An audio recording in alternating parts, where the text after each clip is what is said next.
គឺបានន័យថាបុគ្គលិកទាំងជិត1300នាក់ដែលត្រូវដាក់ឲ្យឈប់សម្រាកមួយរយៈហ្នឹងគឺវិលមកចូលធ្វើការវិញបានឥឡូវនេះបាទដីកានេះកំណត់ថាចាប់ពីពេលនេះតទៅ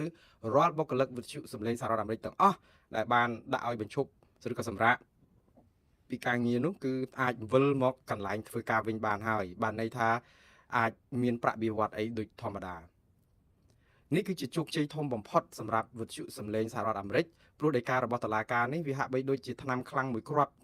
ទៀតសម្រាប់រដ្ឋបាលលោកត្រាំដែលមិនអាចនឹងបិទសម្លេងវិទ្យុសម្លេងសហរដ្ឋអាមេរិកបានព្រោះថ្នាំខ្លាំងមួយគ្រាប់មុននេះតកតងនឹងប្រព័ន្ធផ្សព្វផ្សាយយើងដឹងហើយចៅក្រមមួយរូបផ្សេងទៀតដែលជាចៅក្រមជាតិដែរដែលទទួលបណ្ដឹងនិយាយទៅបណ្ដឹងដាក់មកហ្នឹងគឺជុំទិសហើយតែបណ្ដឹងសម្រាប់ប្រព័ន្ធផ្សព្វផ្សាយនេះយ៉ាងហោចណាស់ក៏មាន3ដែរនៅក្នុងកម្រិតថ្នាក់បណ្ដឹងថ្នាក់ជាតិនេះហើយបណ្ដឹងមួយបានដោះស្រាយរួចទៅហើយគឺ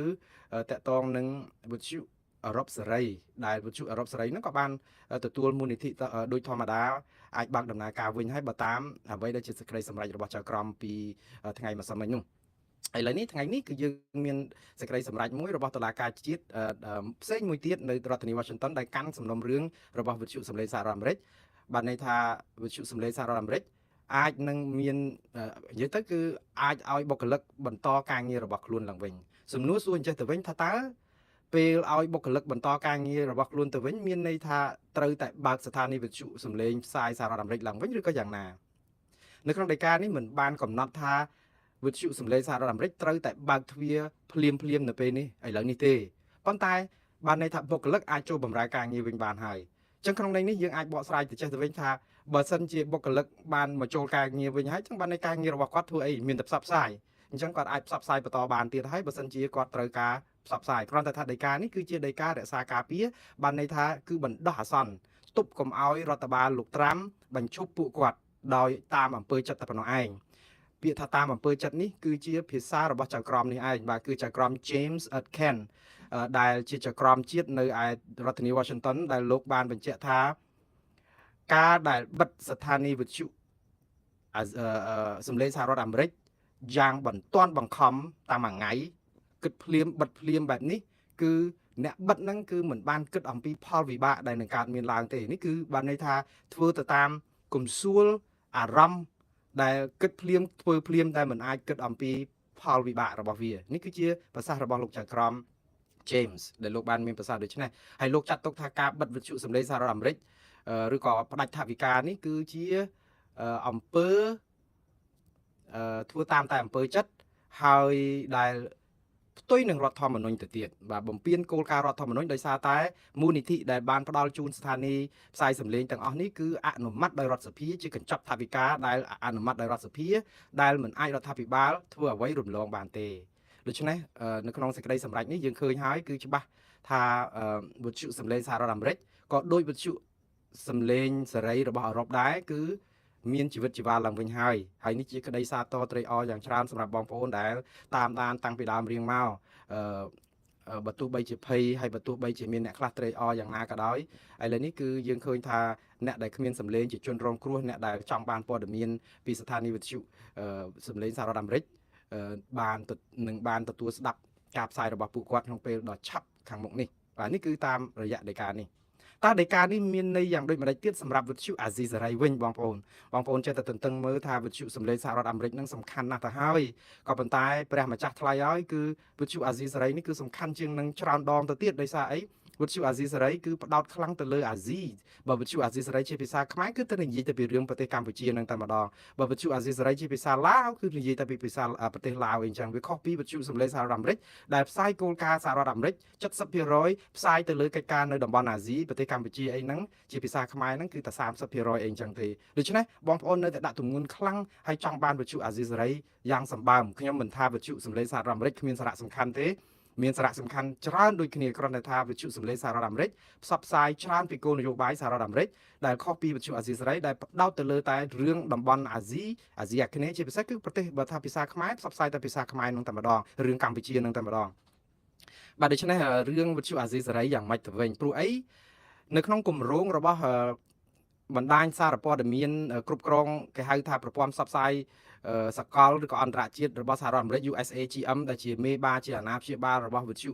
ស្ថាប័នវិទ្យុទាំងនេះដែលមានកញ្ចប់ថវិកាពីរដ្ឋសភានោះគឺគាត់គ្រប់គ្រងស្ថាប័នវិទ្យុយ៉ាងតិច គឺមានវិទ្យុសំឡេងសហរដ្ឋអាមេរិកវិទ្យុសំឡេងវិទ្យុអឺរ៉ុបសេរីវិទ្យុអាស៊ីសេរីនិងវិទ្យុអាហ្វហ្គានីស្ថានសេរីដែរអញ្ចឹងមានវិទ្យុអាហ្វហ្គានីស្ថានមួយទៀតនៅក្នុងកញ្ចប់ថវិកាដែលបាននេះសេចក្តីសម្រេចដែលចេញថ្ងៃនេះហ្នឹងគឺបើនិយាយអំពីវិទ្យុអាស៊ីសេរីតាមពិតបណ្ដឹងរបស់គាត់ដាក់នៅក្រោយវិទ្យុ VOA ដែលដាក់ទៅហ្នឹងមួយថ្ងៃគឺទៅដាក់ម្សិលមិញទេព្រោះវិទ្យុសម្លេងសហរដ្ឋអាមេរិកដាក់ពីថ្ងៃ26ពួកគាត់ដាក់27វិទ្យុអាស៊ីសេរីអញ្ចឹងសេចក្តីសម្រេចនេះគឺបដោតទៅលើខាងតែវិទ្យុសម្លេងសហរដ្ឋអាមេរិកទេតើយើងគួររងចាំសេចក្តីសម្រេចរឿងវិទ្យុអាស៊ីសេរីឬក៏យ៉ាងដូចម្ដេចបើតាមពិតមិនបាច់រងចាំទេខ្ញុំថាមិនបាច់រងចាំហ្នឹងបានន័យថាយ៉ាងម៉េចគឺសេចក្តីសម្រេចរបស់តុលាការនេះក៏បានបង្គាប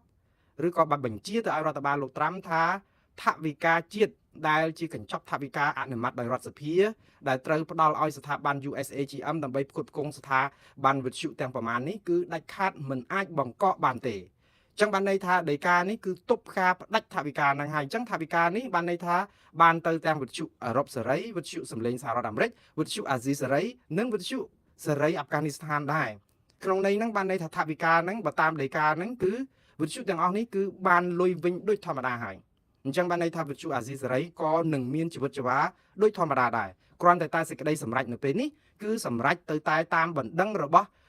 ់វិទ្យុសម្លេងសហរដ្ឋអាមេរិកដែលគេដាក់ប្តឹងអញ្ចឹងកម្មវត្ថុបណ្ដឹងរបស់វិទ្យុសម្លេងសហរដ្ឋអាមេរិកគឺគេដោះស្រាយមួយគ្រាទៅគាត់ថាវាដូចតែគ្នាហ្នឹងបណ្ដឹងពួកគាត់ហ្នឹងរឿងបណ្ដឹងរដ្ឋបាលលោកត្រាំតែពីរឿងរំលោភរដ្ឋធម្មនុញ្ញរំលោភដែនសមត្ថកិច្ចរដ្ឋសភាមិនគួរណាផ្ដាច់ថវិកាអីអញ្ចឹងដោយតាមអំពើចិត្តអីអញ្ចឹងដូចតែគ្នាអញ្ចឹងបណ្ដឹងហ្នឹងដូចគ្នាគាត់ថាគាត់ដាក់នៅតុលាកា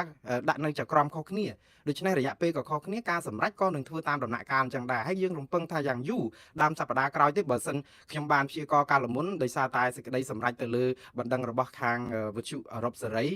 ដាក់តាំងពីដែរតាំងពីថ្ងៃទី17មកឲ្យទៅសម្រាប់ថ្ងៃ27អីនេះចង់វាជិត10ថ្ងៃដូច្នេះខ្ញុំគិតថាប្រហែលជាអាចត្រូវការពេលយូរដល់ប៉ុណ្ណឹងដែរប៉ុន្តែមិននឹកស្មានថាតុលាការសម្រេចក្តីក្នុងរឿងនេះតែ2ថ្ងៃសោះដូច្នេះវាលឿនជាងការរំពឹងទុកប្រហែលជាមិនពិបាកនៅក្នុងការសម្រេចហើយដោយសារអីភាពអត់សមហេតុផលនៅក្នុងការផ្អាកវិទ្យុនេះវាលើគោកពេកធ្វើឲ្យចក្រមមិនចាំបាច់ទៅស្រាវជ្រាវឯកសារឯណាដើម្បីនឹងយកមកធ្វើជាសំអាងដើម្បីនឹងទាត់ចោលចំណាត់ការរបស់រដ្ឋបាលលោកត្រាំទេមើលទៅបាត់ជាគាត់តែសម្រេចលឿនបែបនេះចក្រមទី2គឺលោក James Atkin ណាក៏ប៉ុន្តែរឿងអាស៊ីសេរីហ្នឹងក៏ខ្ញុំគិតថាដូចតែគ្នាអញ្ចឹងដែរព្រោះប្រហែលជាមិនចាំដល់4-10ថ្ងៃទេប្រហែលជាសប្តាហ៍ក្រោយហ្នឹងយ៉ាងយូរថ្ងៃច័ន្ទហ្នឹងអាចនឹងមានសេចក្តីសម្រេចតបទៅនឹងបណ្ដឹងរបស់មេអាស៊ីសេរីអ្នកស្រី Bay Fang ដែលពឹងក្រុមហ៊ុន MeTV មួយដើម្បីឲ្យជួយដាក់ប្តឹងគាត់កាលពីថ្ងៃ27ម្សិលមិញនោះអញ្ចឹងសេចក្តីសម្រេចហ្នឹងក៏អាចនឹងមាននៅដើមសប្តាហ៍ហ្នឹងសម្រាប់វិទ្យុអាស៊ីសេរីប៉ុន្តែបើទោះបីជាមិនមានសេចក្តីសម្រេចសម្រាប់វិទ្យុអាស៊ីសេរីក៏យើងឃើញថាសេចក្តីសម្រេចនេះគឺបានន័យថាធានាថវិកាជាតិសម្រាប់វិទ្យុអាស៊ីសេរីរួចទៅហើយគឺបានន័យថាទប់រដ្ឋបាលលោកត្រាំហ្នឹងមិនអោយផ្ដាច់ថវិកានេះទេអញ្ចឹងបានន័យថាថវិកាសម្រាប់វិទ្យុអាស៊ីសេរីនៅពេលនេះក៏មានវិទ្យុសម្លេងសហរដ្ឋអាមេរិកក៏មានថវិកានឹងដដែលវិទ្យុអឺរ៉ុបសេរីក៏មានវិទ្យុអាហ្វហ្គានីស្ថានសេរីដែលនៅក្រោមក្របខ័ណ្ឌនៃ USAGM ហ្នឹងក៏មានទាំងអស់នឹងដែរអញ្ចឹងបានន័យថាមានទាំងអស់ប៉ុន្តែរឿងដែលសំខាន់ខាងវិទ្យុអាស៊ីសេរីគឺដោយសារតែមានដីកាមួយដែលឲ្យបញ្ឈប់បុគ្គលិកជំទោសប័ណ្ណបញ្ជារបស់រដ្ឋបាលលោកត្រាំដែលឲ្យគាត់ត្រូវកាត់ឬក៏ត្រូវឲ្យបុគ្គលិកឈប់ឬក៏រំសាយអីនោះយើងដឹងហើយបុគ្គលិកអាស៊ីសេរីមួយចំនួនដែលធ្វើការក្រៅក្របខ័ណ្ឌនៅរដ្ឋធានី Washington ឬក៏ក្របខ័ណ្ឌយុត្តាធិការសហរដ្ឋអាមេរិកគឺត្រូវតែផ្ដាច់កិច្ចសន្យាការងារសិនបាត់ទៅហើយមិនមែនឲ្យសម្រាកដោយមានប្រាក់បៀវត្សទេអញ្ចឹងនៅក្នុងន័យហ្នឹងបើសិនជាដីកាតុលាការសម្រេចនៅថ្ងៃច័ន្ទឬក៏ដើមសប្តាហ៍ហ្នឹងជំទាស់ទៅនឹងការឲ្យបញ្ឈប់បុគ្គលិករបស់វិទ្យុអាស៊ីសេរីបុគ្គលិកទាំងអស់នោះក៏នឹងអាចវិលចូលមកកាន់ការងារវិញដូចធម្មតាឥឡូវមានថវិកាហើយប៉ុន្តែគាត់អាចនឹងធ្វើការងារនឹងភ្លាមបានដោយសារអីដោយសារត្រូវការបុគ្គលិកនឹងមកវិញត្រូវការបំពេញកិច្ចសន្យាការងារនឹងឡើងវិញលាក់អីចឹងទៅនីតិវិធីនេះប្រហែលជាមិនយូរទេព្រោះឲ្យតែមានលុយគឺយើងធ្វើទៅបានទៀតហើយឥឡូវលុយមានហើយសេចក្តីសម្រេចនៅក្នុងដីការបស់លោកចក្រម James Atkin ហ្នឹងក៏បានសម្រេចថាមិនអោយរដ្ឋបាលលោកត្រាំអាចបង្កកថវិកាសម្រាប់ស្ថានីយវិទ្យុទាំង4នេះបានឡើយដូច្នេះស្ថានីយវិទ្យុទាំង4នេះនឹងនៅបន្តមានថវិកាបន្តការផ្សាយរបស់ខ្លួនតទៅទៀតបាទដូច្នេះជាដំណឹងល្អសម្រាប់បងប្អូនវិទ្យុអាស៊ីសេរីវិទ្យុសម្លេងសហរដ្ឋអាមេរិកវិទ្យុសម្លេងសេរីរបស់អាហ្វហ្គានីស្ថានអញ្ចឹងដែរបាទហើយខ្ញុំក្នុងនាមជាខ្មែរដែលស្រឡាញ់ការផ្សព្វផ្សាយព័ត៌មានពិតជូនដល់ប្រជាពលរដ្ឋគ្រប់ទិសទីគឺខ្ញុំរីករាយត្រេកអរមែនតើគឺជាក្តីសង្ឃឹមដូចខ្ញុំបានជម្រាបច្រើនលើកច្រើនគ្រាហើយគឺខ្ញុំពេលដែលឮសូរថាគេផ្ដាច់ថវិកាស្ថាប័នវិទ្យុទាំងនេះគឺខ្ញុំគឺសង្ហូតសង្កាត់ គឺសោកសង្រេងខ្លាំងណាស់ដូចតែបងប្អូនយើងដែលស្រឡាញ់ការផ្សាយព័ត៌មានពិតទាំងអស់គ្នាដែរមិនចង់ឲ្យរឿងនេះកើតឡើងទេបើតែថាខ្ញុំមានឱកាសអាចផ្សព្វផ្សាយជូនឲ្យបងប្អូនបានស្ដាប់ខ្លះដែរប៉ុន្តែវាគ្រាន់តែជាទឹកមួយដំណក់នៅក្នុងមហាសាគរដ៏ធំទេការផ្សាយរបស់ខ្ញុំនេះដូចខ្ញុំជម្រាបច្រើនលើកច្រើនគ្រាគឺខ្ញុំធ្វើដោយស្ម័គ្រចិត្តខុសពីពួកគាត់ដែលមានប្រាក់បៀវត្សហើយបងប្អូនឈប់យល់ច្រឡំថាខ្ញុំជាបុគ្គលិកអាស៊ីសេរីតទៅទៀតទៅព្រោះខ្ញុំធ្លាប់ធ្វើការនៅអាស៊ីសេរីបាន6ឆ្នាំដែរតែខ្ញុំបានលាឈប់ពីវិទ្យុអាស៊ីសេរីជាង2ឆ្នាំទៅហើយខ្ញុំសូមអរគុណបងប្អូនដែលនៅតែស្រឡាញ់នៅតែគាំទ្រនៅតែរាប់អាននៅតែទុកចិត្តការផ្សាយបើទោះបីជាខ្ញុំឈប់ផ្សាយពីវិទ្យុអាស៊ីសេរីក៏បងប្អូននៅតែចង់ស្ដាប់ចង់ឮសំឡេងរបស់ខ្ញុំហើយបងប្អូនមួយចំនួននៅតែគិតថាខ្ញុំនៅតែធ្លាប់នៅតែបន្តធ្វើការនៅវិទ្យុអាស៊ីសេរីដដែលដូច្នេះចាប់ពីពេលនេះតទៅបងប្អូនជ្រាបទាំងអស់គ្នាថាខ្ញុំមិនមែនជាបុគ្គលិកក្របខ័ណ្ឌរបស់វិទ្យុអាស៊ីសេរីទៀតទេព្រោះខ្ញុំមិនមានប្រាក់បៀវត្សឬក៏បានទទួលប្រាក់កម្រៃអីពីវិទ្យុអាស៊ីសេរីហើយក៏មិនជាប់ពាក់ព័ន្ធអីនឹងវិទ្យុអាស៊ីសេរីតទៅទៀតដែរព្រោះខ្ញុំបានឈប់ធ្វើការនៅទីនោះជាង2ឆ្នាំហើយសប្តាហ៍ថ្ងៃខ្ញុំបំពេញការងារជាមន្ត្រីរាជការនៅរដ្ឋនៅក្នុងទីក្រុងសាលាក្រុងឡុងប៊ិចរដ្ឋកាលីហ្វ័រញ៉ាបាទជាមន្ត្រីផ្នែកបកប្រែភាសាផងជាអ្នកសម្របសម្រួលកម្មវិធីបកប្រែភាសាខ្មែរជូនបងប្អូនសហគមន៍ខ្មែរយើងនៅទីនេះនិងជូនអភិបាលក្រុងនិងអ្នកដឹកនាំក្រុងជាច្រើនទៀតដែលជាការងារមួយដ៏មានកិត្តិយសនិងសេចក្តីថ្លៃថ្នូរមិនខុសពីអ្វីដែលខ្ញុំធ្លាប់ធ្វើនៅអាស៊ីសេរីដែរគឺបម្រើសហគមន៍ខ្មែរដូចគ្នាគ្រាន់តែថានៅទីនេះខ្ញុំឆ្លៀតឱកាសផុតពីម៉ោងការងារទៅបំពេញបន្ថែមខ្លះក្នុងការផ្ដល់ព័ត៌មានជូនសហគមន៍ដោយឥតគិតថ្លៃគឺជាការស្ម័គ្រចិត្តទេបងប្អូនមិនបានប្រាក់កម្រៃអ្វីទាំងអស់ពីការដែលបំពេញការងារនេះហើយក៏មិនបម្រើការឲ្យស្ថាប័នវិទ្យុអាស៊ីសេរីទៀតដែរតែយ៉ាងណានៅតែស្រឡាញ់បងប្អូននៅតែចង់ផ្សព្វផ្សាយហើយជាបង្អែមលៀងមាត់សូមចាត់ទុកខ្ញុំថាជាត្រឹមតែជាបង្អែមលៀងមាត់បានហើយខ្ញុំមិនមែនជាតួឯកនៅក្នុងការផ្សាយនេះទេហើយការផ្សាយទាំង live នេះគឺជាការស្រាវជ្រាវហើយទស្សនៈនៅក្នុងការផ្សាយការវិភាគនេះគឺជាទស្សនៈផ្ទាល់ខ្លួនរបស់ខ្ញុំអត់មានឆ្លុះបញ្ចាំងស្ថាប័នវិទ្យុណាឬក៏ស្ថាប័នឯករាជ្យឬក៏វិជ្ជាជីវៈណាទេបងប្អូនបាទព្រោះខ្ញុំដាច់ពីស្ថាប័នទាំងអស់នោះខ្ញុំគឺជាបុគ្គលឯករាជ្យម្នាក់ឯងខ្លួនឯងហើយផ្សព្វផ្សាយព័ត៌មាននៅក្នុងគោលបំណងចង់ឲ្យបងប្អូនទាំងអស់បានជ្រាបព័ត៌មានពិតដែលជួនកាលបងប្អូនអាចនឹងរកបានពីស្ថានីយ៍វិទ្យុទាំងអស់នោះទៅហើយជួនកាលក៏មានព័ត៌មានមួយចំនួនអាចជាបង្អែមលៀងមាត់ដូចខ្ញុំជម្រាបជូនបងប្អូនអញ្ចឹងអាចទទួលទានអាហារបើសំខាន់ឆ្អែតពិសាទៅហើយនោះក៏មានបង្អែមលៀងមាត់បន្តិចទៅកុំឲ្យទៅថាវាឆ្អាបមាត់ឬក៏ដូចថាវាមិនទាន់អស់ចិត្តអីអញ្ចឹងទៅហើយខ្ញុំក៏នៅតែព្យាយាមធ្វើយ៉ាងណាឲ្យបង្អែមលៀងមាត់នេះនៅតែមានឲ្យជារសឈ្ងុយឆ្ងាញ់ទទួលទានជក់ចិត្តតទៅទៀតមិនក្បត់ឧត្តមគតិមនសិការនិងវិជ្ជាជីវៈបើទោះបីជាមិនបានថវិកាឬក៏មិនមានប្រាក់ខែអីពីការផ្សាយនេះក៏ប៉ុន្តែខ្ញុំមានប្រាក់បៀវត្សល្មមមករស់បានពីការងារនៅសាលាក្រុងដែលជាការងារដ៏ថ្លៃថ្នូរបម្រើសហគមន៍ដែរដូច្នេះខ្ញុំមានពេលវេលាសល់ហ្នឹងក៏ជួយបងប្អូនបន្តទៀតដែរហើយមិននឿយណាយនៅក្នុងការធ្វើព័ត៌មាននេះទេដរាបណាខ្ញុំនៅមានដង្ហើមខ្ញុំនឹងនៅតែបន្តផ្សាយព័ត៌មានជូនបងប្អូនមិនថាអាស៊ីសេរីនៅឬក៏វិទ្យុសំឡេងសហរដ្ឋអាមេរិកនៅឬក៏មិននៅទេហើយគ្រាន់តែខ្ញុំចង់ជម្រាបអញ្ចឹងវិញថាខ្ញុំមិនអាចជំនួសស្ថាប័នទាំងអស់នោះបានទេព្រោះខ្ញុំម្នាក់ឯងគាត់មានក្រុមមានគ្នាមានអីច្រើនហើយមានប្រាក់បៀវត្សគ្រប់គ្រាន់អញ្ចឹងការងារដែលយកព័ត៌មានរបស់គាត់អាចគ្រប់ជ្រុងជ្រោយហើយនឹងបានច្រើនចម្រុះសម្រាប់បងប្អូនអាចនឹងបន្តតាមដានអញ្ចឹងណាបងប្អូនតែយ៉ាងណាសូមអរគុណយ៉ាងជ្រាលជ្រៅបងប្អូនលើកទឹកចិត្តខ្ញុំច្រើនមែនតើហើយចង់ឲ្យខ្ញុំនឹងផ្សាយឲ្យច្រើនខ្ញុំធ្វើតាមលទ្ធភាពបងប្អូនខ្ញុំមិនអាចធ្វើច្រើនបានទេតែតាមលទ្ធភាពជាក់ស្ដែងឲ្យបងប្អូននៅតែពីពេលនេះទៅគឺនៅតែអាចទៅមើលព័ត៌មានរបស់ពួកគាត់ដែលផ្សាយឡើងវិញដោយវិទ្យុអាស៊ីសេរីឬវិទ្យុសំឡេងសហរដ្ឋអាមេរិកអីហ្នឹងគាត់នឹងផ្សាយឡើងវិញក្នុងពេលឆាប់ដល់ខ្លីខាងមុខនេះហើយបងប្អូនបាទនេះគឺជាដំណឹងត្រេកអរហើយក៏ជាដំណឹងជាបណ្ដាសាវិញកាលពីមុនប័ណ្ណអាស៊ីសេរីគឺជាពរជ័យសម្រាប់ជនផ្ដាច់ការជាបណ្ដាសាធ្លាក់ទៅលើបងប្អូនប្រជាពលរដ្ឋរងគ្រោះនិងអ្នកដែលគ្មានសម្លេងឥឡូវនេះពេលដែលបើកវិទ្យុអាស៊ីសេរីឬក៏សម្លេងសហរដ្ឋអាមេរិកឡើងវិញវាគឺជាពរជ័យសម្រាប់ដល់ប្រជាពលរដ្ឋដែលស្លូតត្រង់និងអ្នកដែលគ្មានសម្លេងហើយវាជាបណ្ដាសាទៅលើក្រុមអ្នកដឹកនាំផ្ដាច់ការហើយនិងពួកដែលហើយឲ្យអាជីវធ្លាក់ទឹកនោះវិញហើយតែយ៉ាងណាកុំយកឱកាសនេះនៅក្នុងការដែលឌឺដងឡងសម្ដីគ្នាអីព្រោះយើងពេលខ្លះការតតាំងសម្ដីឌឺដងឡងសម្ដីទៅវិញទៅមកនឹងជាការបង្កឲ្យមានភាពជឿចាប់កាន់តែខ្លាំងទេខ្ញុំដឹងថាអ្នកនយោបាយពេលខ្លះគាត់ចង់ចំណេញនយោបាយនឹងគឺឆ្លៀតឱកាសប៉ុន្តែអ្នកនយោបាយមួយចំនួនឆ្លៀតឱកាសធ្វើនយោបាយប្រជាពិធពេកទៅភ្លេចគិតអំពីថាភាពបត់បែននៅក្នុងរបបនយោបាយនៅសហរដ្ឋអាមេរិកវាលឿនណាស់ហើយខ្ញុំបានជម្រាបហើយថាធ្វើអ្វីក៏ដោយអូសទូកកុំឲ្យល្អានចាប់ត្រីបានកុំឲ្យល្អទឹក សហរដ្ឋអាមេរិកគឺជាប្រទេសដែលមានប្រជាធិបតេយ្យរាប់រយឆ្នាំហើយប៉ុន្តែមិនមែនបានន័យថាអ្នកដឹកនាំអាចធ្វើអ្វីតាមតែអំពើចិត្តបានទេប្រជាពលរដ្ឋអាមេរិកមិនអនុគ្រោះឲ្យធ្វើដូច្នេះបានទេប្រព័ន្ធតុលាការអាមេរិកមិនអនុគ្រោះឲ្យមេដឹកនាំណាធ្វើដូច្នេះបានទេខ្ញុំនៅតែគោរពមេដឹកនាំសហរដ្ឋអាមេរិកដែលជាប្រធានាធិបតីដែលជាប់ឆ្នោតដោយអ្នកបោះឆ្នោត70លានអ្នកជាងដែរបងប្អូនតែគាត់ថាអ្វីដែលជាការសម្រេចរបស់ពួកគាត់មិនមែនត្រូវគ្រប់រឿងទេហើយមានតែប្រព័ន្ធផ្សព្វផ្សាយឯករាជ្យទាំងនេះឯងដែលអាចនឹងផ្សព្វផ្សាយការពិតឲ្យឃើញអំពីទង្វើដែលមិនត្រឹមត្រូវរបស់ពួកគាត់ហើយជាកញ្ចក់ឆ្លោះពួកគាត់ឲ្យកែទេដល់ពេលកែទៅមកប្រើប្រាស់តាមច្បាប់រដ្ឋធម្មនុញ្ញវិញមិនមែនទាញច្បាប់ឲ្យយឺតដោយកស៊ូអ្នកណាដែលបានផលប្រយោជន៍គឺជាតិសាសន៍អាមេរិកទាំងមូលតែម្ដងដែលបានផលប្រយោជន៍ដូចគ្នាអញ្ចឹង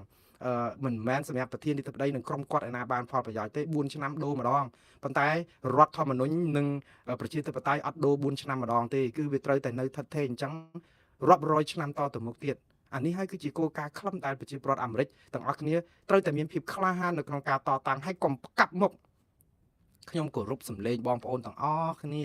អ្នកដែលបោះឆ្នោតឲ្យលោកត្រាំគ្រប់គ្រងសរសើរបងប្អូនមានសិទ្ធិគ្រប់បែបយ៉ាងហើយក៏មិនមែនតែគាត់ធ្វើអីខុសគ្រប់រឿងដែរគាត់ធ្វើត្រូវច្រើនរឿងដើម្បីប្រយោជន៍ជាតិអីដែលគាត់អះអាងដើម្បីស្អីហ្នឹងជាការសាទរយើងទាំងអស់គ្នាមិនបោះឆ្នោតឲ្យគាត់ក៏យើងសាទរអ្នកដែលបោះឆ្នោតឲ្យក៏សាទរប៉ុន្តែក្នុងពេលជាមួយគ្នាហ្នឹងគឺមិនមែនពេលដែលមេដឹកនាំដែលខ្លួនឯងបានបោះឲ្យហើយធ្វើខុសហើយនាំគ្នាមករករឿងគេដែលជំទាស់ទៅនឹងអាភិបខុសឆ្គងដែលធ្វើអីតាមអំពើចិត្តរបស់គាត់ហើយយើងមកស្អប់គ្នាឯងដោយសារតែយើងគ្រប់គ្រងផ្កាប់មុខពេកបែបហ្នឹងគឺជាការធ្វើបាបខ្លួនឯងទេបងប្អូនកំពុងតែយកភ្លើងមកដុតខ្លួនឯងហើយយើងកុំលុះក្រោមឥទ្ធិពលអ្នកនយោបាយកុំធ្វើនយោបាយរបៀបចាញ់បោកអ្នកនយោបាយធ្វើនយោបាយផ្អែកទៅលើសច្ចធម៌យុត្តិធម៌និងសុភវិនិច្ឆ័យហេតុផលត្រឹមត្រូវកុំធ្វើនយោបាយតាមកំសួលគ្រប់គ្រងថ្នាក់ដឹកនាំណាមួយរបស់ខ្លួនហ្នឹងគឺផ្កាប់មុខផោមក៏កោបកុំដល់ថ្នាក់ហ្នឹងពេកបងប្អូនកុំធ្វើមនុស្សខ្លាយទៅជាបញ្ញាក្អែកឬក៏បាត់ព្រលឹងបែបហ្នឹងបងប្អូនគ្រប់គ្រងនរណាគ្រប់គ្រងប៉ុន្តែមនុស្សមិនមែនព្រះទេមានខុសសំបីតែព្រះពុទ្ធមិនក៏នៅតែមានការប្រព្រឹត្តឆក់ល្វែងរហូតដល់តែคล้ายខ្លួនជារាជសាមញ្ញវិញដើម្បីនៅក្នុងដំណើរព្រះពុទ្ធសាសនាក៏យើងដូចតែជាប្រជារាស្ត្រយើងធម្មតាដែរនិយាយទៅគឺវាមានការខុសឆ្គងអញ្ចឹងបានថាបើគ្រប់គ្រងឲ្យក៏យល់ថាបើការគិតរបស់យើងត្រូវការគិតរបស់គេក៏គេមានត្រូវរបស់គេដែរហើយកុំទៅជេរស្ដីគេបតិចមើងងាយផ្ដាសាគេថាគេនឹងសិតតែពួកថ្មិលពួកអីដែលមិនគ្រប់គ្រងប្រធានាធិបតីដែលជាប់ឆ្នោតគួរតែបញ្ជូនទៅស្រុកខ្មែរវិញអីឡាក់នឹងឡាក់នេះគឺជាពាក្យអសុរោះដែលខ្វះសិលធម៌ខ្វះគុណធម៌ដែលធ្វើឲ្យដំណើរការនៅក្នុងការដោះស្រាយបញ្ហាគេមិនមែននិយាយពីរឿងបញ្ជូនទៅស្រុកវិញឬមិនបញ្ជូនទៅស្រុកវិញទេគឺគេដោះស្រាយតាមកលៈរបស់វាតាមបែបបទច្បាប់របស់វាជាការពិតហើយមានការបញ្ជូននិស្សិតមួយចំនួនដែលមករៀននៅសាកលវិទ្យាល័យនៅសហរដ្ឋអាមេរិកហ្នឹងគឺគេដកវីសាដកអីឲ្យបញ្ជូនទៅប្រទេសដើមកំណើតវិញគឺដោយសារតែគេចោទប្រកាន់ពួកគាត់ពីបទគ្រប់គ្រងក្រុមឧទាមក្រុមពួកភេរវករអីជ្រុលនិយមអីធ្វើឲ្យមានអំពើបែកបាក់ជាតិអីអញ្ចឹងទៅដោយសារវីសាគាត់កាលមករៀនដាក់សុំថាមករៀនដើម្បីក្រេបជញ្ជក់យកចំណេះវិជ្ជាយកថ្នាក់បណ្ឌិតរបរិញ្ញាជាន់ខ្ពស់អីឡាក់នឹងឡាក់ក៏ប៉ុន្តែមកទៅបញ្ជ្រាបនៅក្នុងចលនានយោបាយដែលធ្វើឲ្យ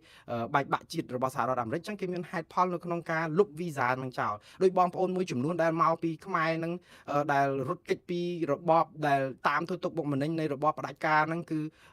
សុទ្ធតែថាគេតាមសម្លាប់ឲ្យមកសុំសិទ្ធិច្រកកោននយោបាយសិទ្ធតែបានសិទ្ធិស្របច្រកកោននយោបាយឲ្យបែកខំអ្នកដែលជាជនរងគ្រោះដូចគ្នាកាលពីដើមឡើយហើយទៅបានប្រហែលលៀបសការៈព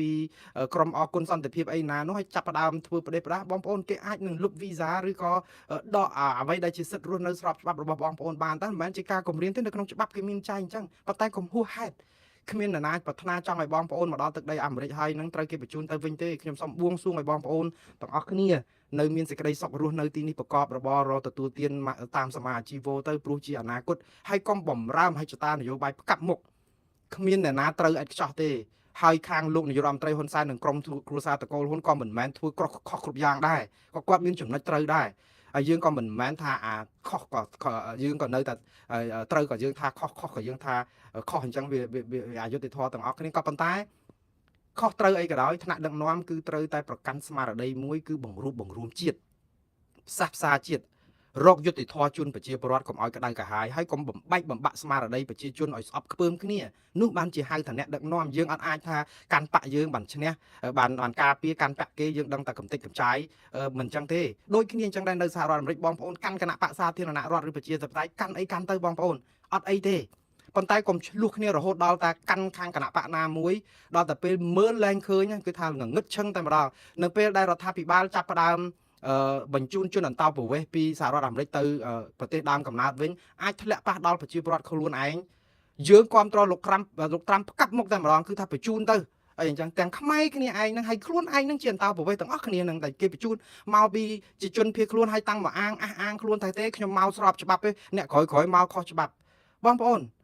ការមកសហរដ្ឋអាមេរិកនេះគឺមានច្រកច្រើនណាស់ហើយនរណាក៏ប្រាថ្នាចង់មកដែរបងប្អូនសាកគិតទៅមើលបើយើងរស់នៅក្នុងប្រទេសមួយដែលលំបាកវេទនាហើយចង់រកកូនចៅដើម្បីឲ្យមានទីទួលមានសុវត្ថិភាពមានឱកាសរកទទួលទានចិញ្ចឹមកូនចិញ្ចឹមជីវិតបានរៀនសូត្របានខ្ពង់ខ្ពស់អីអញ្ចឹងហើយបានមកសុកអញ្ចឹងទាំងអស់គ្នាវាខុសរំលងច្បាប់ទម្លាប់អីតិចតួចមិនដល់ថ្នាក់ប្រព្រឹត្តបទអក្រិតអីផងគ្រាន់តែខ្វះឯកសារហើយយើងនឹងមានចិត្តអន្តេរថៃរហូតដល់បញ្ជូនទៅវិញទាំងអស់ទាំងគ្រួសារអញ្ចឹងដែរឬក៏យ៉ាងម៉េចខ្មែរដូចគ្នាតាហេតុអីក៏យើងមិនស្រឡាញ់ខ្មែរដូចគ្នាយើងជាជនអន្តោប្រវេសន៍យើងមានដឹងប្រភពយើងមកពីណាទេខ្ញុំយល់ហើយបងប្អូនគិតថាមកជនអន្តោប្រវេសន៍នឹងមកដណ្ដើមការងារបងប្អូនគិតពីការលំបាកយើងផងកាលបងប្អូនលំបាកហ្នឹងកាលគេបញ្ជូនមកជាជនភៀសខ្លួនបងប្អូនក្រែមកដណ្ដើមការងារបងប្អូនជនជាតិអាមេរិកនៅនេះដែរតែគេនឹងយល់យ៉ាងម៉េចអំពីយើងគេមានដែលធ្វើទុកបុកម្នេញគេចង់បដិញយើងទៅវិញអីអញ្ចឹងដូចចឹងហ៎ហើយយើងជាសះឯងសោះហ្នឹងហេតុអីក៏យើងសះឯងយើងចិត្តខ្មៅជាមួយនឹងប្រជាពលរដ្ឋគ្នាឯងហ្នឹងហើយដូចគ្នាចាត់ទុកជនអន្តោប្រវេសន៍សាសនាក៏អញ្ចឹងដែរគឺដូចឈាមយើងអញ្ចឹងជាខ្មែរជាមនុស្សខ្ញុំចង់និយាយអញ្ចឹងយើងមិនដូចថាសាសនាសម្បុរណាកពស់ទៀបសក់កញ្ញាញ់សក់រួញសក់សសក់ត្រង់សម្បុរបែបណាក៏ដោយវាដូចសុទ្ធអញ្ចឹងណាបងប្អូនដូចជាសុទ្ធអញ្ចឹងសបកពណ៌លឿងសបកពណ៌ក្រហមសបកពណ៌សអីក៏ដោយបងប្អូនបំបែកសុទ្ធនឹងចេញទៅអាផ្នែកពណ៌លឿងនៃសុទ្ធទាំងអស់ហ្នឹងគឺពណ៌លឿងដូចគ្នាអញ្ចឹងអត់មានសុទ្ធនេះអាខាងផ្ទៃក្នុងហ្នឹងពណ៌ក្រហមឬក៏ពណ៌ខៀវឬពណ៌ខ្មៅអីទេអត់ទេគឺអញ្ចឹងគ្រាន់តែវាប្លែកសម្បុរនៅខាងក្រៅតែប៉ុណ្្នឹងប៉ុន្តែសារធាតុនៃសុទ្ធហ្នឹងគឺជាមនុស្សដូចគ្នាអញ្ចឹងយើងត្រូវស្រឡាញ់គ្នាមេត្តាអនុគ្រោះហើយដូចគ្នាកុំចាញ់បោកនយោបាយកុំផ្កាប់មុខខ្ញុំមិនយល់តោះសម្រាប់ការគ្រប់គ្រងរបស់បងប្អូនណាទេគឺអញ្ជើញតាមសบายចុះប៉ុន្តែកុំជ្រុលនិយមកុំមើលមកបាំងគ្រប់រឿងលោកត្រាំធ្វើអីក៏ត្រូវដែរធ្វើអីក៏ត្រូវដែរគឺមនោគមវិជ្ជាហ្នឹងគឺស្ដាប់វិទ្យុដូចថានៅស្រុកខ្មែរស្ដាប់ Fresh News តែមួយអញ្ចឹងគឺស្ដាប់វិទ្យុតែមួយហ្នឹងគាត់គឺថាមិនបោះបង់ចោលគឺមនោគមវិជ្ជាប្រជាពិធគេពវក់ស្មារតីយើងអ្នកណានិយាយអីក៏តែមិនត្រូវតឡាការគ្រប់ជាន់ថ្នាក់គេសម្រេចថាត្រាំខុសគ្រប់រឿងយើងនឹងត្រាំត្រូវគ្រប់រឿងហើយមករករឿងគេដែលគ្រាន់តែនិយាយតាមតឡាការជាអ្នកមានវិជ្ជាជីវៈហើយតឡាការមន្ត្រីតឡាការទាំងអស់នោះមិនមែនជាគណៈបកប្រជាធិបតេយ្យរើសទៅទៀតភាគច្រើននឹងមានសត្វតែជាចៅក្រមលើសដោយគណៈបកសាធារណរដ្ឋដែលមានលោកត្រាំជាប្រធានាធិបតីនឹងទៅទៀតដូច្នេះវាមិនមែនរឿងគណៈបកណាទេចៅក្រមគឺគេប្រកាន់វិជ្ជាជីវៈឯករាជ្យរបស់គេដើម្បីការពារតម្លៃជាតិរបស់គេអញ្ចឹងបើគេឃើញដល់កម្រិតថ្នាក់ចៅក្រមជាតិគិតថាលោកត្រាំធ្វើមិនត្រឹមត្រូវក៏យើងគ្រប់គ្រងគាត់ក៏យើងគិតថាគេធ្វើអញ្ចឹងមែនគាត់មិនគួរណាធ្វើអញ្ចឹងសោះគាត់អីរឿងល្អមកកណោហេតុអីបើធ្វើខុសអញ្ចឹងហើយក៏ទទួលស្គាល់ការពិត move on ជូតទឹកភ្នែកបន្តដំណើរទៅទៀតបងប្អូនកុំនៅជាប់ផុងនៅក្នុងវាលវត្តសង្សារនៃការគ្រប់គ្រងផ្កាប់មុខរហូតតតែពាក់មុខយ៉ាក់ដាក់គ្នាវាអត់បានប្រយោជន៍អីទេវាអត់បានជួយបងប្អូននឹងឲ្យคลายទៅជាប្រវេសន្តរឬក៏ជានាយករដ្ឋមន្ត្រីនៃថ្មីឬក៏ប្រធានាធិបតីថ្មីនៃទឹកដីសហរដ្ឋអាមេរិកណាទេអត់ទេបានតែឲ្យខ្មែរស្អប់គ្នាតែប៉ុណ្្នឹងទេដូច្នេះមិនចាំបាច់អញ្ចឹងទេហើយមកអប់រំណែនាំគេនឹងគ្រប់រឿងឲ្យតាមពង្ពួកស្មារតីគេឲ្យជឿតាមអ្វីដែលខ្លួនជឿបើទោះបីជាព័ត៌មានឯករាជ្យមកកណោដែលគេស្ដាប់មកថាមិនត្រូវណាដូច្នេះល្មមបានហើយបងប្អូនឥឡូវខ្ញុំចង់បន្តបញ្ចប់បន្តិចដើម្បីនិយាយអំពីវាសនារបស់វិទ្យុអាស៊ីសេរីនិងវាសនាវិទ្យុសម្លេងសហរដ្ឋអាមេរិកដូចខ្ញុំបានជម្រាបចឹងគឺ 100% ស្ថាប័នអស់ទាំងនេះនឹងប្រព្រឹត្តទៅដូចដើមតែសួរថារួចផុតពីការធ្វើទុកបុកម្នេញទេមិនរួចទេទុកបុកម្នេញហ្នឹងគឺដោយសារអីប្រធានថ្មីរបស់ USAGM គឺគេហៅស្ថាប័នគ្រប់គ្រងប្រព័ន្ធផ្សព្វផ្សាយសកលរបស់អន្តរជាតិរបស់អាមេរិកហ្នឹងគឺជាកូតារបស់លោកត្រាំ advisor គឺអ្នកស្រីថ្មី Carrie Lake ក៏ដើម្បីជាទីប្រឹក្សាសម្រាប់ USAGM ក៏ជាអ្នកដែលរើសដល់ផ្ទាល់ដៃរបស់លោកត្រាំឲ្យមកគ្រប់គ្រងហើយការរើសមកហ្នឹងគឺគាត់ធ្វើទៅតាមលោកត្រាំទេដោយសារតែធ្វើទៅតាមលោកត្រាំហ្នឹងហើយបានចៅក្រមមួយដែលសម្រាប់រឿងវិទ្យុអឺរ៉ុបសេរីដែលឲ្យវិទ្យុអឺរ៉ុបសេរីឈ្នះក្តីហ្នឹងថាអ្នកស្រីគ្មានភ័ស្តុតាងអីទាំងអស់នៅក្នុងការបញ្ឈប់បុគ្គលិកអាស៊ីសេរីឬក៏ VOA ឬក៏អឺរ៉ុបសេរីអីហ្នឹងគឺដោយសារតែយើងធ្វើតាមលោកត្រាំដែលធ្វើតាមតែអំពើចិត្តនេះគឺជាប្រសាសន៍របស់ចៅក្រមទាំងអស់អត់មានខ្ញុំមិននិយាយអីមួយម៉ាត់គឺជារបស់គេទាំងអស់ ខ្ញុំគ្រាន់តែដកស្រង់អ្វីដើម្បីឲ្យបងប្អូនជ្រាបតែប៉ុណ្ណឹងជាការពិតហើយលោកត្រាំបាននិយាយហេតុផលមួយដែលយើងទាំងអស់គ្នាចាំច្បាស់ថាការបិទស្ថាប័ន USAGM ដែលមានថវិកាប្រហែលជាជិត 1000 លាននេះថាជាការសន្សំលុយអ្នកបង់ពន្ធ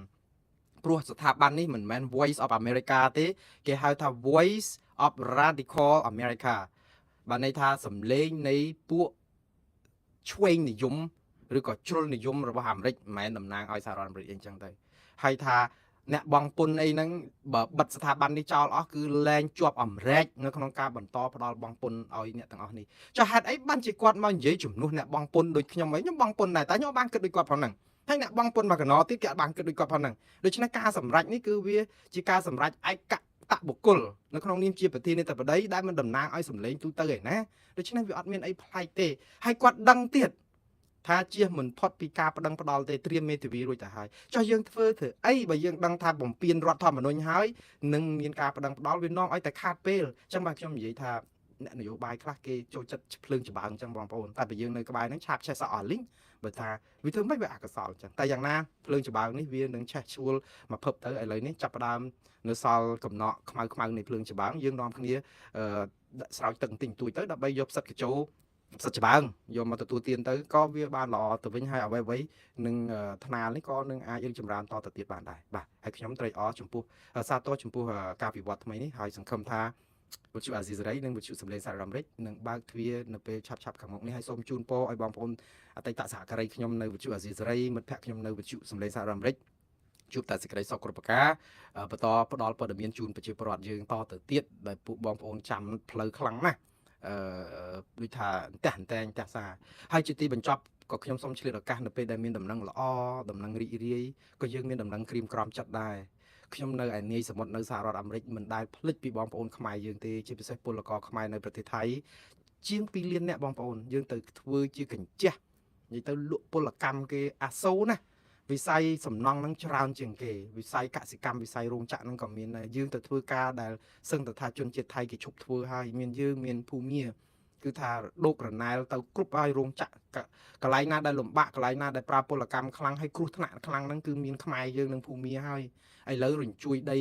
7.7 Richter នៅឯប្រទេសថៃទីក្រុងបាងកកម្សិលមិញនេះបងប្អូនដឹងហើយគឺវិនិស្សកម្មដ៏ធំធេងណាស់ហើយរឿងដែលវិនិស្សកម្មធំធេងបំផុតនោះគឺអាគារខ្ពស់30ជាន់តែជាអាគារសំណង់សង់ទៅតែបានជាង 30% អត់ទាន់ចប់សពគ្រប់តែសង់ដល់ជាន់ទី30នឹងរួចទៅហើយមិនទាន់ដាក់ឲ្យប្រើប្រាស់ពូជសំណង់នេះបើសង់ចប់ទៅនឹងខ្លាយទៅជាអាគាររដ្ឋាភិបាលសម្រាប់ស្ថាប័នសវនកម្មរបស់ប្រទេសថៃប៉ុន្តែជាអកុសលគឺអាគារទាំងមូលរញ្ជួយមិនអាចធន់នឹងការរញ្ជួយដីនេះគឺបាក់រៀបដល់ដីបងប្អូនមនុស្សរាប់សិបអ្នកកំពុងតែជាប់ផុងនៅក្នុងអាគារហ្នឹងហើយបងប្អូនឃើញអាគាររៀបដល់ដីតើវាសនាជីវិតរបស់គាត់យ៉ាងម៉េចតើមានខ្មែរយើងប្រមាណអ្នកឬភូមាប្រមាណអ្នកឬក៏ជនជាតិថៃខ្លួនឯងជាកម្មករអាចនឹងមានទាំងមេការឬក៏អីនៅក្នុងប្រមាណអ្នកតើគាត់នឹងអណោយអធមខ្លោចផ្សាយ៉ាងម៉េចទៅតើមានប្រមាណអ្នកនឹងអាចរស់រានមានជីវិតពីគ្រោះថ្នាក់ដ៏សម្បើមនេះហើយយើងមិនដឹងថាតើពិតជាមានប្រជាពលរដ្ឋខ្មែរកម្មករខ្មែរយើងប្រមាណអ្នកទេខ្ញុំបួងសួងសូមឲ្យពួកគាត់បានជួយសង្គ្រោះតាន់ពេលវេលាហើយក៏សូមផ្ញើនៅសមានចិត្តនឹងការរំលែកទុក្ខដ៏ក្រៀមក្រំដល់អ្នកស្លាប់ទាំងអស់មិនថាខ្មែរមិនថាថៃឬក៏ជនជាតិដទៃទាំងនៅក្នុងប្រទេសថៃទាំងនៅភូមាសូមឲ្យពួកគាត់បានរសាយទុក្ខហើយមានអ្នកជួយពួកគាត់នៅក្នុងគ្រាដ៏លំបាកនេះហើយខ្ញុំគ្រាន់តែគិតថាបើពលករខ្មែរយើងដ៏ច្រើនលើសលប់ធ្វើការនៅក្នុងវិស័យសំណង់ខ្ញុំបារម្ភខ្លាំងមែនទែនថាអាគារដែលលំបាកនោះអាចមានប្រជាពលរដ្ឋពលករខ្មែរយើងច្រើនអ្នកនៅជាប់ក្នុងអាគារនោះនេះគឺជាការបារម្ភប៉ុន្តែទោះជាជនជាតិថៃភូមាឬខ្មែរឲ្យតែមនុស្សស្លាប់កម្មករដែលលំបាកវេទនាគឺសុទ្ធតែជាឈាមជ័រមនុស្សយើងត្រូវតែមានសមានចិត្តអញ្ចឹងដូចតែគ្នាតែសូមបួងសួងឲ្យពួកគាត់ដែលនៅរស់សូមឲ្យគេអាចសង្គ្រោះពួកគាត់តាន់ពេលវេលាហើយអ្នកដែលពលីឬក៏សំទោសអ្នកដែលបានបាត់បង់ជីវិតសូមឲ្យវិញ្ញាណក្ខន្ធរបស់ពួកគាត់បានទៅសោយសុគតិភពជាតិណាសូមឲ្យកើតមកមានវាសនាប្រសើរជាងជាតិនេះដែលធ្វើការលំបាកត្រូវរត់ចោលស្រុកទៅធ្វើកម្មករនៅប្រទេសគេប្រឈមនឹងគ្រោះថ្នាក់ឥឡូវនេះយើងដឹងហើយថាអាចព័ត៌មានបន្តិចទៀតយើងអាចនឹងភ្ញាក់ផ្អើលដែរថាអ្នកដែលស្លាប់ច្រើននៅស្រុកថៃវាទៅជាជនជាតិខ្មែរយើងឬក៏ជនជាតិភូមា គ្រោះថ្នាក់រញ្ជួយដីនៅថៃសោះមកស្លាប់ជនជាតិយើងនឹងអាសូរដោយសារអីវិស័យអស់ហ្នឹងគឺជាវិស័យគ្រោះថ្នាក់អត់សូវមានជនជាតិគេទេព្រោះយើងត្រូវប្រើកម្លាំងណាមួយវិស័យអប់រំរបស់យើងហ្នឹងក៏វានៅខ្សោយខ្លាំងបងប្អូនគឺយើងមិនមានចំណេះជំនាញអីដើម្បីទៅធ្វើការឲ្យបានល្អច្រើនជាងគេទេយើងបានតែការងារដែលគេកវត្តចោលឲ្យគេទៅធ្វើការងារល្អគេទុកឲ្យយើងធ្វើការងារលំបាកគ្រោះថ្នាក់ឡើង20 30ជាន់ជួនកាលធ្លាក់ស្លាប់នៅពេលកន្លែងធ្វើការដាច់ខ្សែរ៉ដដាច់អីអញ្ចឹងគឺថាអាសូរណាបងប្អូនហើយការអប់រំរបស់យើងនឹងវាទៀបខ្ញុំមិនទៅប្រតិបថោកអីតម្លៃការអប់រំទេខ្មែរយើងប្រកែមានសម្បូរកដឹកក៏ប៉ុន្តែសេចក្តីរាយការណ៍របស់ពិភពលោកទើបតែរកឃើញកាលពីឆ្នាំ2024ហ្នឹងគឺវិស័យអប់រំរបស់យើងគុណភាពអប់រំរបស់យើងបើនៅក្នុងតំបន់អាស៊ីទាំង10ប្រទេសគឺយើងនៅបាតតារាងគេបងប្អូនបាតតារាងយើងចាញ់ប្រទេសណាទាំងអស់ហើយបើនៅលើពិភពលោកក្នុងចំណោមជាង200ប្រទេសនេះយើងជាប់លេខ120និយាយទៅគឺគួរឲ្យអាសូរណាស់គឺយើងនៅតំបន់អាស៊ីអាគ្នេយ៍យើងអាស៊ានហ្នឹងគឺយើងក្រោមគេទាំងអស់បងប្អូននេះមិនមែនបាននិយាយថាមើងងាយមើលស្រាលបងប្អូននៅក្នុងវិស័យអប់រំសិក្សាធិការហ្នឹងទេបងប្អូនប្រឹងប្រែងណាស់ខ្ញុំឃើញថាបងប្អូនក៏ប្រឹងប្រែងអត់ស្រាកស្រាលណាស់ខំប្រឹងរកគំនិតច្នៃប្រឌិតថ្មីកែតម្រង់ប្រព័ន្ធអប់រំហ្នឹងគឺមានការប្រសើរច្រើនដែរហើយក៏ប៉ុន្តែអាការប្រសើរច្រើនហ្នឹងគឺវានៅឆ្ងាយពីគេដាច់ណាស់លោកអញ្ចឹងបងប្អូននៅមានការងារត្រូវធ្វើច្រើនជាងហ្នឹងទៀតណាកុំរវល់តែនាំគ្នាធ្វើច្បាប់ដើម្បីរំលាយក្រុមនេះណាធ្វើច្បាប់ដើម្បីដាក់ក្រុមនេះជាក្រុមភេរវកភេរវជនទប់បំរំលាយគណៈបកនេះកុំឲ្យគេឡើងមកដើម្បីតតាំងនៅក្នុងការបោះឆ្នោតចាប់អ្នកនេះដាក់គុកធ្វើច្បាប់នេះដាក់នោះដើម្បីធ្វើទុកបុកម្នេញគេនៅក្នុងពេលហ្នឹងអត់យកអាគំនិតខួរក្បាលហ្នឹងទៅកែប្រែវិស័យអប់រំយើងដើម្បីឲ្យប្រសើរឡើងកែប្រែវិស័យកសិកម្មយើងឲ្យប្រសើរឡើងកែប្រែវិស័យពាណិជ្ជកម្មយើងឲ្យប្រសើរឡើងវិស័យទេសចរវិស័យការងារវិស័យ100ចម្ពោះបងប្អូនសូមបែរចិត្តទៅខាងហ្នឹងវិញ